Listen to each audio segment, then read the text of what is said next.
I'm Josh Cooperman, and this is Convo by Design, with the third installment from a live event at Soho House Studio in West Hollywood, California. Candace Hickman has followed a really interesting path along the way to a 15-plus year career in hospitality design, from boutique restaurants in Hong Kong to flagship properties for Soho House and Company.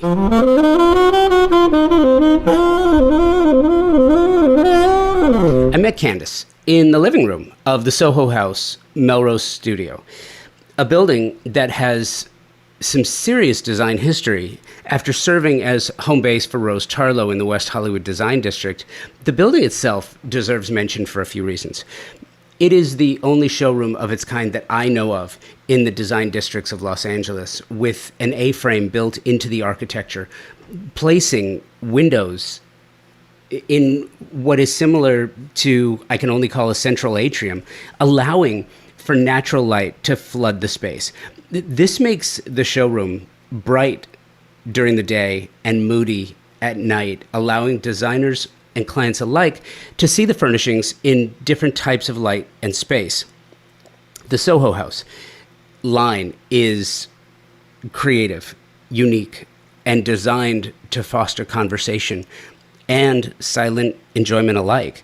Candace and I sat to talk about this and other topics on an afternoon in May when Soho House so generously offered to host the Convo by Design 10th anniversary party, an event for a small, incredible group of industry insiders, designers, and architects, most of which who have appeared on the show. The event also was sponsored by SoCal Design Magazine, Southern California's premier design publication. It was an absolute joy to celebrate with friends in the industry. It was fantastic. In 2005, Candace was approached by Soho House to lead design for the Soho House Hong Kong development. Given her established prominence in the Hong Kong interior design world, relocating to Soho House, New York's design studio, she became established as the design director for North America, soon completing her first project at Little Beach House in Malibu. Candace has since led interior design for 7 Soho House properties, each project noteworthy for its crafted references to locale. Significant examples include Dumbo House, a club space perched above the historic Empire Stores building in Brooklyn, New York, and Soho Warehouse at the Arts District of downtown Los Angeles, an adaptive reuse of a former warehouse to a 40-bedroom hotel compound as lead designer. Candace has liaised directly with high-profile private clients, bringing Soho House's design nuance to their personal residences. Her work has been featured in Arc Digest, the New York Times, and Elle Décor, as well as others. Some great stories, and I'm going to let her share them with you as we talk about this and so much more right after this. I am incredibly proud of Convo by Design in year 10, and I'm equally proud of my partnership with Thermosol. They've been presenting partners of Convo by Design for 3 years now, and there is a certain amount of pride that comes with saying that the show is presented by the company that is the best in the world at what they do. Thermosol engineers the most exceptional smart shower products and steam shower systems worldwide for a few reasons. They were the first company to design, patent the technology here in the U.S. dating back to 1958.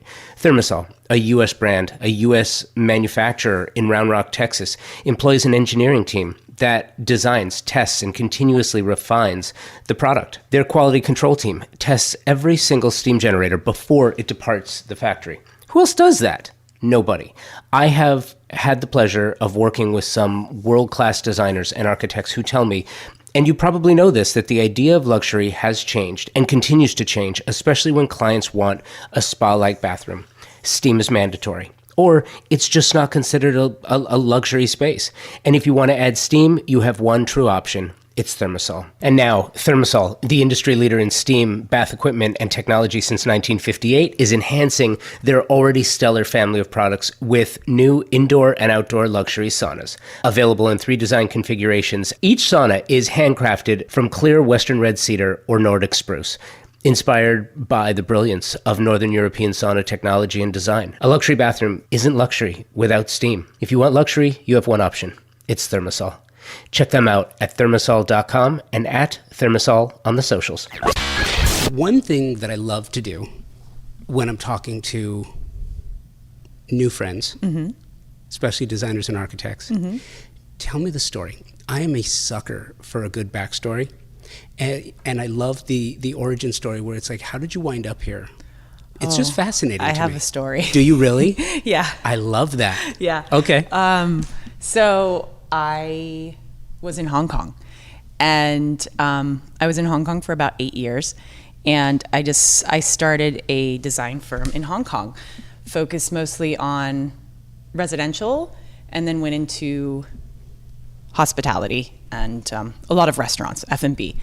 And basically, I moved to Hong Kong, was switching careers. I used to be in fashion, and I found this apartment, this loft apartment, and met this landlord.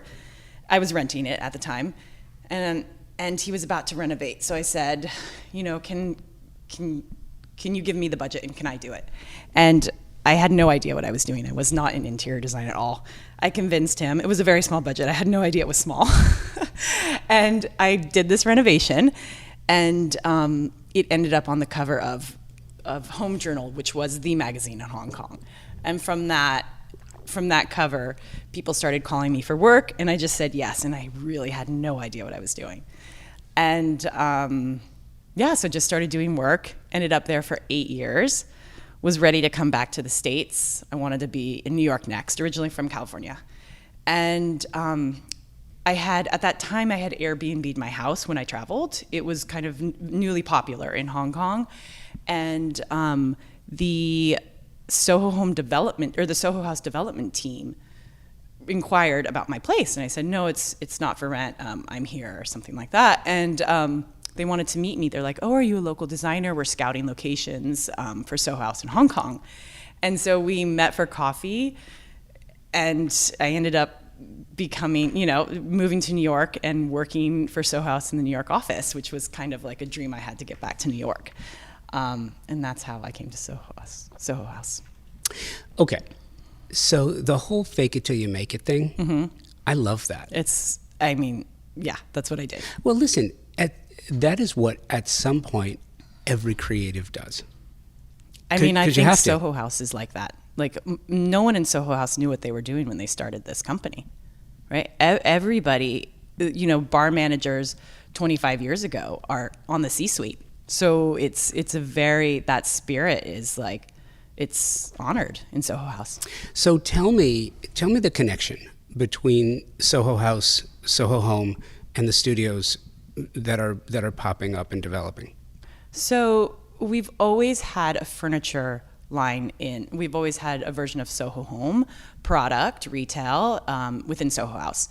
And I would say a few years ago when Andrew Carney came on, they really grew that arm of the business. And their main focus is retail, but there's also space to collaborate with the design teams in the products they launch for retail. So ideally, when we're opening a Holloway House or Nashville House or Barcelona House, they have either capsule collections or small pieces that they put into the retail line that is inspired by, and really things that come off the floor from our design within those houses. So we collaborate together before when we start the furniture design process of a project, and we say we're looking to do these pieces. We work with the team. They're based in London, and we decide which ones are the best from our house that they believe is the best for retail. What's interesting too is that you have all of these kind of like one-off ideas, right? So the furnishings from each one, these micro collections that are inspired by. Talk to me about how the design side works, because it's so it's so loosely connected, but it makes perfect sense, and it seems to work pretty well. Do you mean the connection between the different Soho houses? Yeah. Yeah. So, I mean, first and foremost, it's about like being local. So the neighborhood, the members who live there, and the house itself, right? Many of our projects are kind of restorations of old buildings. So what works with like in the identity of that building, the architecture? Is it an old warehouse? Is it a London townhouse? Like, so that is a huge influence on the furniture we put in, whether that means we're marrying it to that style or we're doing something completely opposite. It's what drives those decisions. So you have the architecture, and then you have the locality and the neighborhood. Like, you know, West Hollywood is you know, our newest house is Holloway, and you know, at the heart of West Hollywood is where Holloway is, and it's bold and it's vibrant and it's like punchy, and that is kind of what we did with the furniture in that space. So those are really the two drivers for inspiration.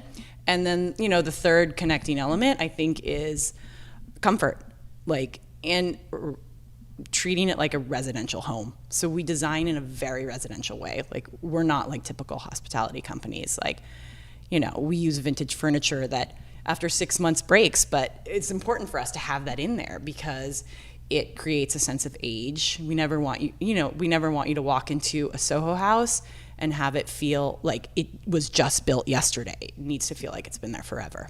So those kind of elements are throughout. Isn't that kind of the essence of well done hospitality design?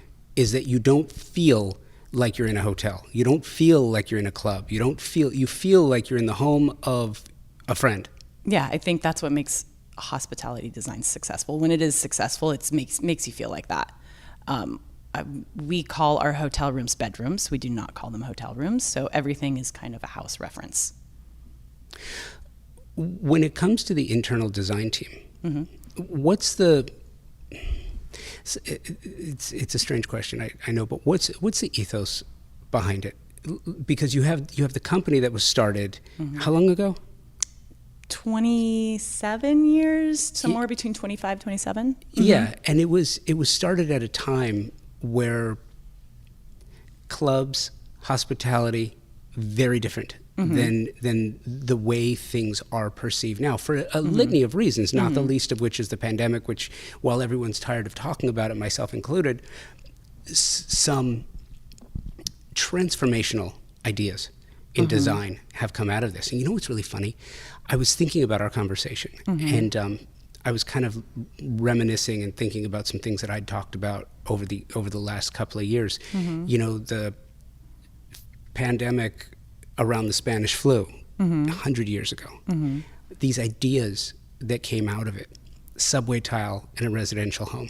You know, the fact that you had, prior to that, bathrooms and water closets, they were made primarily out of, you know, like porous wood, which is not a good idea for a bathroom where you have a lot of moisture and bacteria. And from that came all of these new designs and new ideas, rather, in design. And it feels like with the hospitality background of the company, like that was the original ethos. It's all about making people feel at home. So it doesn't matter what changes over time, because if you're trying to make people feel at home, you just sort of adapt. Yeah. Right? What changed for the company over the last few years as it relates to design, and how you make your guests feel comfortable, and how this design is made to make customers, clients feel comfortable? You know, I don't think a lot has changed design-wise. I think we're designing very much the same way that we did pre-pandemic. You know, people began to value outdoor space more, but we have always valued that. Like, it's key to our buildings. We always want rooftop. We always want terraces. We're still doing, you know, the same configurations, the same amount of communal spaces, two tops. There's really not much nothing has changed. You're listening to my conversation with Candace Hickman from the Soho House Melrose studio. We'll be right back. We are living at a time of incredible growth, both technologically and creatively. with respect to interior design, exterior design, and architecture. There is no question. There are companies thinking differently about the business of design and how to make products super serve those for whom they're being made. One of those companies, and one of my favorites, is Moya Living. Designer and fabricators of some of the most stunningly beautiful, incredibly durable, and highly functional kitchen, bath, and outdoor kitchen cabinetry on the market today. Powder-coated steel with stunning lines, vibrant colors to fit any design style or aesthetic. A history of designing cabinetry for the scientific community, so you know it's been tested in some of the truly the most harsh conditions available. Moya O'Neill is the CEO and founder of Moya Living. She's the inspiration behind the design. Designers, their specification process is so simple. It will make your job so much easier. Check them out online through the socials at Moya Living, their website, moyaliving.com, and in the real world, their live kitchen showroom in Fountain Valley, California. The Institute of Classical Architecture and Art Southern California chapter is a forum for professionals in the industry and enthusiasts to come together, share their love, and show their commitment to the timeless principles of beauty, proportion, and observation that are embodied in classicism. Their members include renowned architects, designers, landscape architects, builders, students, artists, and creatives from every walk of life. It's a wonderful organization designed to celebrate the unique regional identity of Southern California and help develop the careers of the like-minded. If you're interested in joining or would like to learn more about sponsorship and support for the ICAA Southern California chapter, please email me, convobydesign@outlook.com. If it works, you keep with it. But it's funny how you reference, residential as a two-top, because that's that's not residential. That's hospitality. Yeah. No, but it's interesting, isn't it? Because residential really is hospitality, and hospitality really is residential. Yeah. At least it should be. Yeah. It's what you're trying to create when someone enters your space. Like, our spaces, our houses. So as you think about design, and so your role, what do you do day to day? So I would say the conceptual part of design is a very small part of design. It's like the most amazing, the most fun, the most hopeful, exciting part when you start a new project. And then the rest is, how do I make this happen in the right amount of time and on budget? So, how do I get my team motivated? How do I get my team inspired? How do I get to the end? So some projects are 5 years long. Some projects are 6 months long. Some projects are 3 months long when we do quick refreshes. Every single day is different. You're speaking to vendors. You're speaking to, outside consultants, different architects on the project, even sometimes we have other design firms working with us. Fabric vendors, tile vendors, how slippery is this tile? How can we clean this fabric? It's absolutely everything. But, the fun concept ideas is maybe 20% what you do.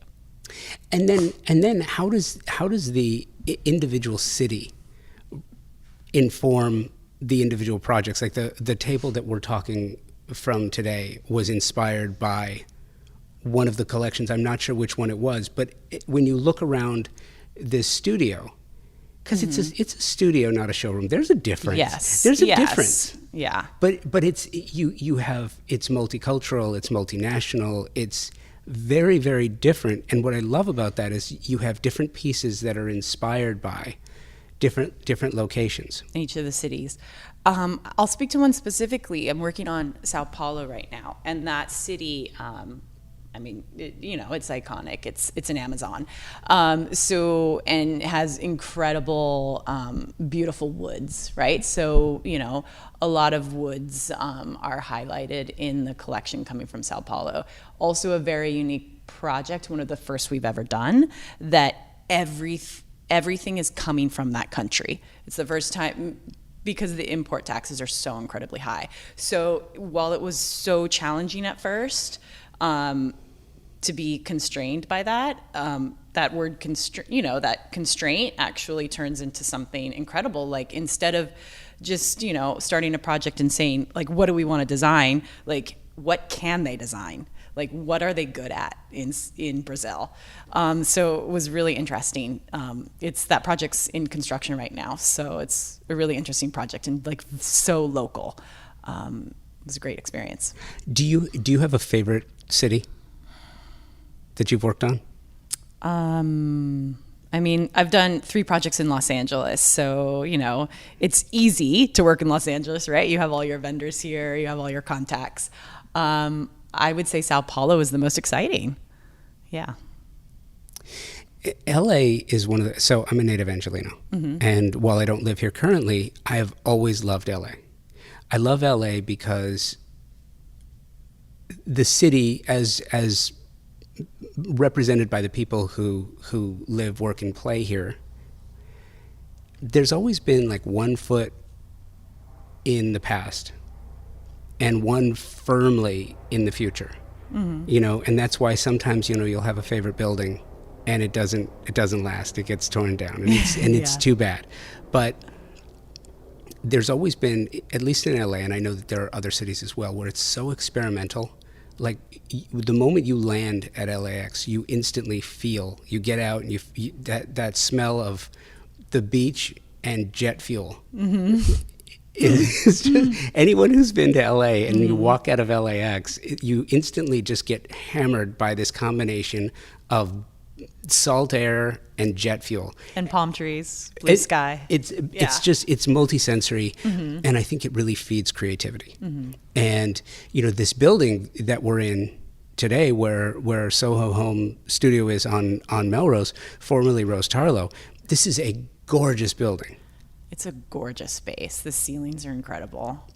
And the light that you get here, and it's interesting because I've been in this building before recording. And one of the things that I love about it, you have this odd A-frame within the studio itself, and then you have skylights above it. And this part of West Hollywood, you don't generally get above lighting like this. It's not this double height ceiling, and it's nondescript. Like, you don't realize what you're entering into from the street. I mean, it's a beautiful space. So what were you thinking when you're thinking, okay, this is the next iteration, the next Soho Home? Yeah. Well, I think, we always want to highlight what's existing. So that is kind of the most important thing. We don't want to cover it up. If there's something that's beautiful, we want to showcase it. Perfect, double height ceiling, perfect space to show all the amazing chandeliers. We really kept it very simple. And then just created the nooks within the space, so you don't feel like you're in a gridded showroom. You really have time to meander and wander. We do that with all our buildings, like downtown Los Angeles, an old warehouse, incredible space. We wanted to really highlight that patina. In our bedrooms, you'll see that we still have the exposed brick on the club floor. We had, during pre-construction, it was vandalized quite a few times. And during some of those break-ins, people graffitied the walls. And we kept it. We kept it in the entire club space. The walls are graffitied, we loved it. And we put art on top of it. It's incredible. Like, that, to us, is an element of design. Lemonade out of lemons. Yes. That's funny. Yeah. Yeah, it's interesting too, because as I was growing up, and I would always see, on Yo MTV Raps, the videos coming out of New York with the hip hop videos where they would always show the trains. Yeah. And I always thought, that is the coolest thing. How the trains were just completely tagged. Just every, 8 feet and below of every train was just completely. It's so much color. Yeah. It's like an old Rimowa suitcase that's been around the world, right? It's got all those marks. Yeah. I love that. Yeah. Yeah, it's amazing.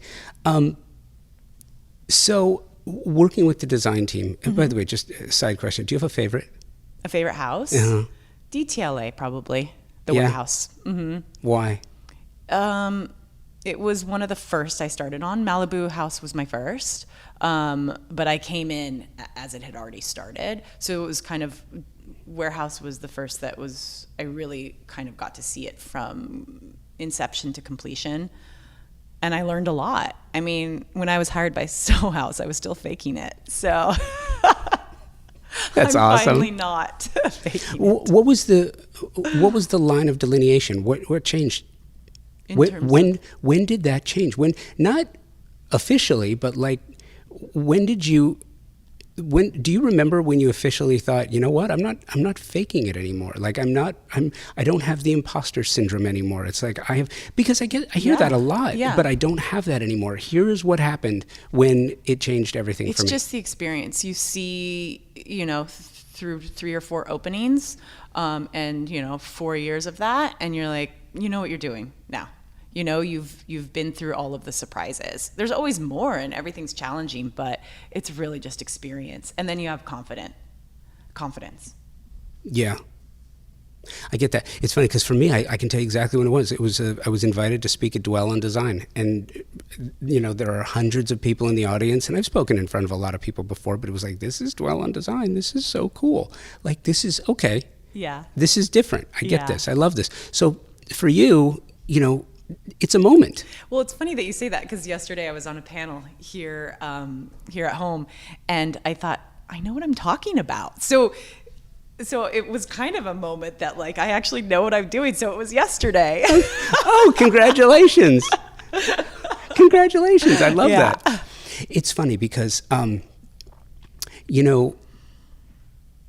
imposter syndrome is something that I've spoken to musicians and athletes and architects, designers, artists, chefs, and everybody.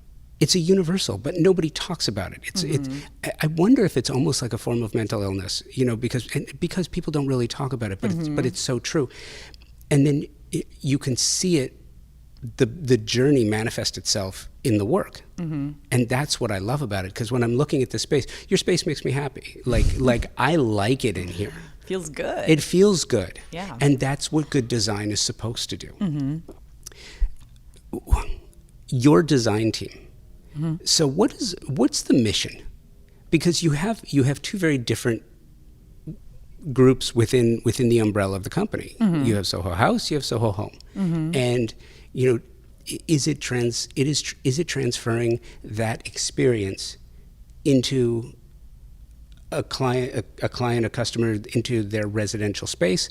Is it bigger than that? What's the mission? I think it's as simple as that. I mean, the mission for our houses and the design within our houses is for somebody to feel like they're going home the second they enter. That is like, is that chair comfortable enough? Like, you never want anything to feel too fussy. Like, that is, as many like crazy design ideas that a designer wants to bring in, they always have to remember the member. Right? So are we making them feel comfortable and like they're at home?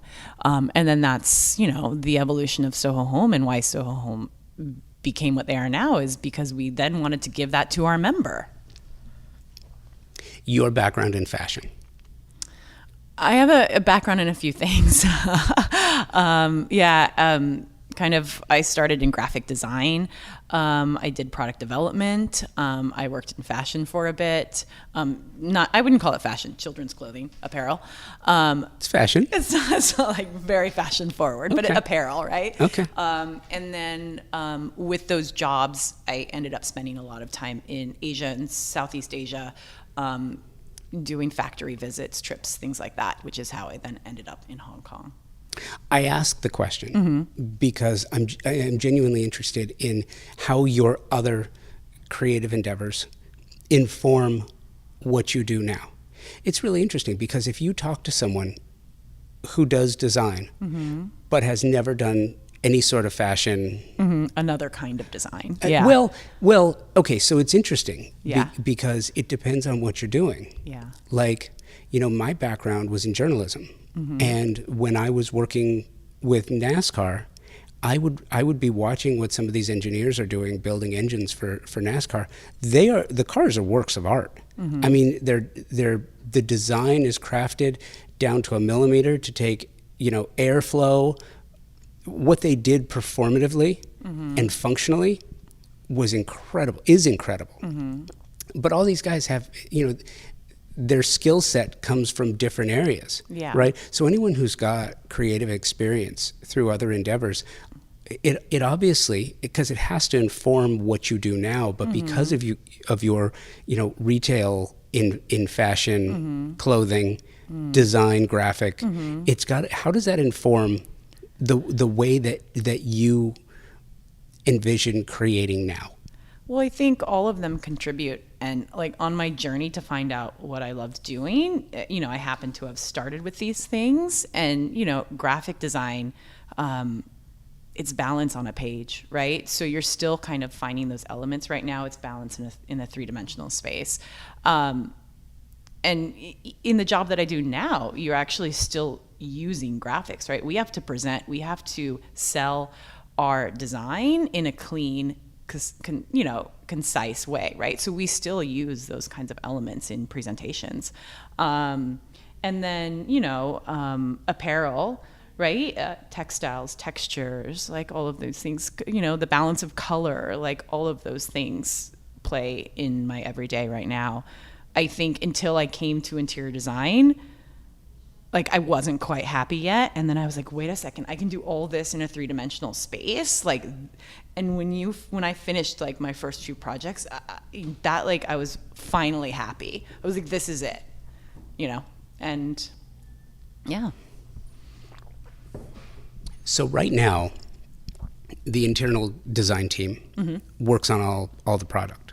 So we have 3 different offices. So we have a London office, a New York, and an LA. New York and LA work as one team, and we are North and South America. And the London office covers Europe and Asia. But the design teams are internal to the company. Yes. So at any point, do you imagine working with other designers on collections? So we have, when Soho House first started, they were actually external design teams. So I think Miami is one of those, the original Miami. And for every project, at least in the US, we work with external architecture firms. So we have our own architecture team in-house, but you need a local AOR on every project, right? That's going to sign and stamp drawings. So depending on what city we are in, we partner with them. So, they are somewhat of a design partner in that aspect. Soho House definitely drives design direction. There have been times when we have partnered with external interior teams as well, but Soho is design direction. So what's next for Soho House? Residences? See, I like just taking these broad questions, sometimes just throwing them on the table and seeing what comes back. I think we have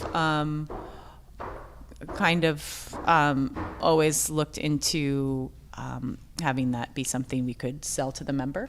So I think that is a nice, next step for us. So we've given you this furniture, so now you can buy this home. Ooh. Ooh, all right. Right? Yeah. Yeah, I think that could be next. The Soho Home Design House, which is actually a club. Yeah.